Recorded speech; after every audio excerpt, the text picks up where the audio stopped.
భగవంతుడే కనుక అయినట్లయితే భగవంతుడైతే ఏ విధంగా భగవంతుడయ్యాడు?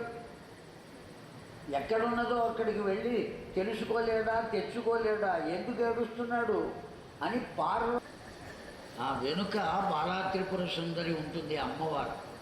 ఆవిడ చెబుతూ ఉంటుంది, ఇట్లా వెతుక్కుంటాడు, ఏడుస్తాడు, కారణం ఏమిటో చెప్పండి అని.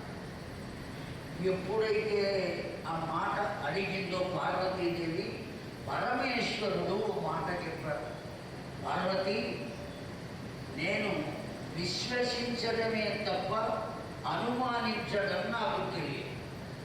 పరమేశ్వరుడు పార్వతీదేవితో చెప్పిన మాట జాగ్రత్తగా వినండి. నేను ఎవరినైనా విశ్వాసంతో విశ్వసిస్తా, అంతేగాని అనుమానించను. అనుమానం వచ్చింది ఎవరికి? నీకు వచ్చింది కనుక నువ్వు వెళ్ళి ఆయన భగవంతుడు అవునో కాదో పరీక్ష చేస్తూ, నాకేం అభ్యంతరం.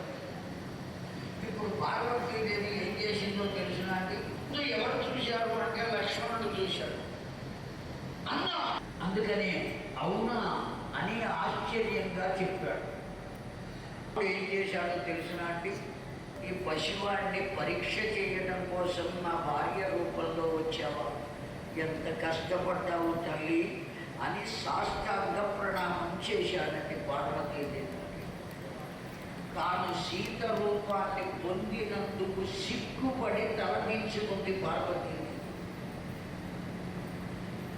సీతమ్మ కనపడదు అన్న సంగతి తెలిసి కూడా రావణాసురుడు అనేటువంటి ఎంతగా తపన పడాలి అని మన ఆ వ్యక్తి కానీ అతని కుటుంబం కానీ ఏ యుగంలో ఉన్న వాళ్ళు అవుతారు అంటే కృతయుగం నాడు ఉన్న వాళ్ళే అవుతారని వాళ్ళు, అంతే తప్ప కలియుగంలో వాళ్ళు కాదు. వింటున్నారని జాగ్రత్తగా. దయచేసి నాకు ఉన్న సమయం 1 గంట మాత్రమే. ఈ గంటలో నేను పరిపూర్ణ ఈ కలియుగ ధర్మాన్ని అనుసరించి కాకుండా కృతయుగ ధర్మాన్ని అనుసరించి కనుక మనం ప్రవర్తించినట్లయితే మన కృతయుగంలో ఉన్న వాళ్ళమే అవుతాం.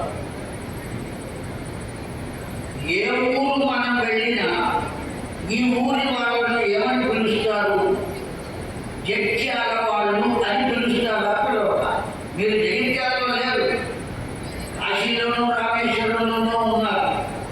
అయినప్పటికీ ఒక గ్రూపు మొత్తం 50 మంది 60 మంది ఆ ఊరు వాళ్ళే కనపడితే వీళ్ళు ఎవరయ్యా అంటే జగిత్యాల వాళ్ళు అంటారు. అలాగే కృతయుగంలో ఉండే ధర్మాలను కనుక మనం ఆచరించినట్లయితే మనం కలియుగంలో ఉన్నా ఏ యుగం వాళ్ళు అని చెబుతారండి? కలియుగం వాళ్ళు అనే చెబుతారు, ఆ కృతయుగం వాళ్ళు అనే చెబుతారు.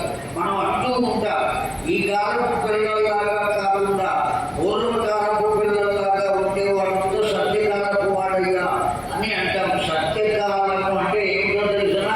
సత్యకాలము. సత్యకాలము అంటే కృతయుగమే. ఆ యుగంలో ఉండేటువంటి లక్షణాలు కలిగి ఉన్నారు. మనం ఆ యుగంలో ఉన్నట్టుగా బ్రతకవచ్చు, అందులో ఏమాత్రం సందేహం లేదు. కనుక ధర్మ చతుష్పాత్మక, కర్మము 4 పాదాలతో ఉన్నదా, ఎన్ని పాదాలతో ఉన్నది, అసలు ఎందువల్ల 4 పాదాలు లేకపోతే ఎందువల్ల లేదు, ఈ విధమైన విషయాలన్నీ